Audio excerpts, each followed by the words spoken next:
Good morning. Hello everyone. Welcome to my vlog. Mga ka-BSK, magandang araw po sa inyong lahat. At dito po tayo ngayon sa Joyet's Farm. The video for today is magpipitas po tayo ng sitaw. First harvest po. Yan. Yung unang bunga ang ating kukuhanin ngayon sa sitaw. Kaya tara, samahan niyo po kami at pati na po yung ating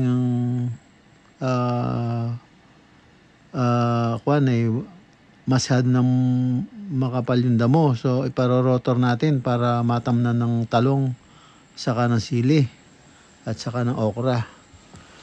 Tara po, samahan nyo kami at mamimitas tayo ng sitaw. Ayan, no? May mga bunga na siya na pwedeng pitasin sa umpisa. Ayan, tingnan natin kung marami yung unang bunga niya. Po, at ayan, dito po tayo ngayon sa sitawan. Ayan. Medyo ang po dito, malakas ang hangin, no? Kaya medyo bugbog sa hangin yung sitaw, pero kahit pa paano, marami naman siyang bunga na nakalitaw. So kaya yan, pipitasin na natin po yung unang bunga para maabunuhan, para maglabasan lahat ng bulaklak at saka yung bunga. So yan, kasalukuyan pa lang silang kumakapal yung mga sanga, no? So medyo bata pa talaga, kaya lang namunga na ng agad. So kaya yan, magpipitas na tayo. Sana dumami pa yung kanyang bunga sa susunod na pitas, kasi para naman maganda-ganda ang ating magiging ani sa ating sitaw. Ayan po, at tara, dito tayo. Maaga pa, pasikat pa lang yung araw. So yan, andyan si Gerald at umiikot na siya para kunin yung malalaki na pwede nang pitasin. Ayan, first harvest pa lang, so hindi natin expected na makapal na yung kanyang bunga, no? Medyo madalang pa yan. Yung talagang malalaki lang siyang kukuhanin natin. Pero meron siyang marami rin na maliliit, yung panunod na para ma-harvest. So sana medyo rin yung maganda-ganda yung mapipitas natin. Ayan, yung sitaw na yan, maganda ang pagkasitaw niya. Hindi yung, 'di ba, merong sitaw na parang hangin lang yung sa loob, ganun. Pag medyo nagkaedad na ng konti, na siya, parang ampaw yung Pero ito, solid yung niya, yung sitaw niya. So talagang siya, parang malutong ba. Yun yung pagkasitaw niya. Ng variety na kasi yan, parang Bulacan white something. Yan. Hindi lang natin kabisado kung talagang yung marami siyang magbunga. Kasi may variety talaga na marami siyang magbunga Yan na matataong ka sa ganun. Talagang hitik sa bunga. Yan ang sana ganun. First na first time na ating itatanim tong gantong variety. Sabi nung medyo hybrid na rin. So yan, kaya tignan natin para kung magandang mamunga next time, yan pa rin ang itatanim natin, yung ganyang breed. So yan, yan si Jerel talagang inaasinta niya mabuti kung ano nang pwedeng pitasin, kasi makikita mo naman yan gaano kahaba yung niya, yung kung yung built niya ba na talagang solid na, yan pwede nang pitasin. So yan mga ka-SK, at ayan, abangan natin kung ilan ang mapipitas ni Gerald ngayong araw na to, first harvest niya. Ayan mga ka-SK, tara at panoorin natin si Gerald nagbipitas ng sitaw.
Navidad, José Angel, felicidad.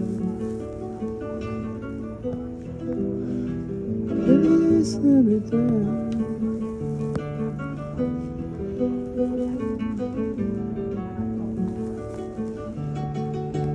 Merry Christmas. Merry Christmas.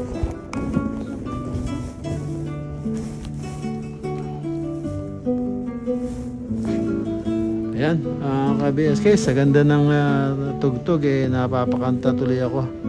Nga pala, at shoutout nga pala kay Claire De Vera, one of the nurses sa hospital, sa co-worker ko. Shoutout sa iyo, Claire. Ninang, ayan, mano po, Ninang, Pasko na po. At ayan, nakapitas na si Gerald. Yan, yung pong live po yan, yung music natin. At sa ganda ng napapakanta ka ng kahit na bahagya lang, no? Sa alam mo na Pasko. So yan, sarap kantahin ng mga kanta, di ba, ng pamasko. Yan yung kaibigan natin, siyang nagigitara. So yun, kaya medyo napakanta tayo. Ayan po yung napitas ni Gerald. Meron pa yata siyang konti na kukuhanin. So ayan na po yung konting sitaw na napitas sa unang bunga. Yung mga unang bunga lang po yan. At yung iba may mga reject din. So yan, nakahiwalay. Yung good yan, yung mga reject, ayun. Ayan, kwan. So ayan, pagkatapos nito ng pitasan ng sitaw,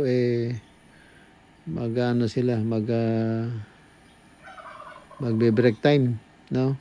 Pagkatapos mukhang yung rotor on the way na raw, yung tractor na magro-rotor ng ano, para yung mga damo ba ma-rotor muna bago nila tudlingan para makapagtanim sila ng talong at saka sili at okra. Yan, yun, nakapagpitas na nga siya at yan po yung sitaw. Kung makikita nyo yan, medyo 1 kilong sitaw din na buto. Ayan, at break time. So yan, nagbe-break sila. At si Jerel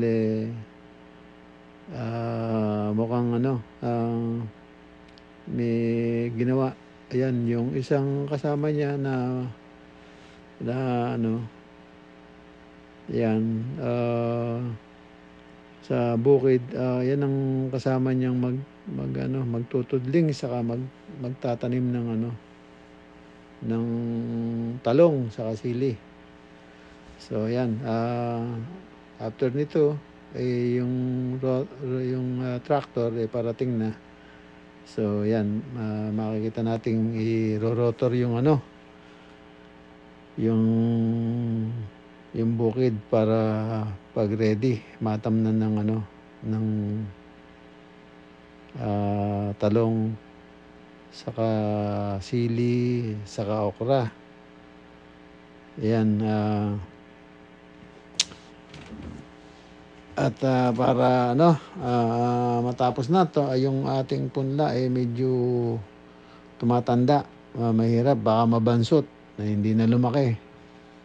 Sobra na sa araw. Ang problema kasi yung mga rotor po, marami silang tanggap at siningit lang po tayo, kaya natagalan po. Kaya yan, mabuti na lang. 346 minutes later. Ayan mga ka-BSK, yung rotor po dumating na. Ayan, at napakakapal po ng damo. Yung kangkong po, nakita nyo ang kapal ng kangkong. Kaya lang hindi po puting kangkong yan, kulay pula. Kaya nga matindi yan sa tiyan. So ayan po, tignan natin. Salamat naman at marorotor na at makukondisyon na yung ating bukid, no, para matamnan ng talong, sili, saka okra. Ayan po, malaki-laki rin yan yung tatamnan ng okra po saka talong. Ayan,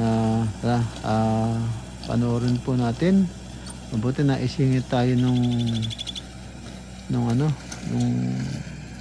sa tractor, no, kapitan Dakal! Kapitan ng San Agustin ng Castilleos, Zambales. Shoutout po sa inyo, Kapitan. Nabiyahin po kami. Sana next time po Pati daw yun, Uncle, makasingit tayo agad para sayang yung araw po. Pati daw yung kabilang, Uncle, lumalit. Ayan, sana bumili pa po kayo ng tractor para parang kulang ang tractor dyan Ayan, Kapitan, shoutout po sa inyo. Maraming salamat po at napagbigyan nyo kami. So yan, maayos na at makakapag tractor na rin sa bukid. Ayan, susunod toddling na para maayos na yung ating punla. Yan po mga ka-BSK, sasamahan nyo kami hanggang itong matapos itong pagda-tractor.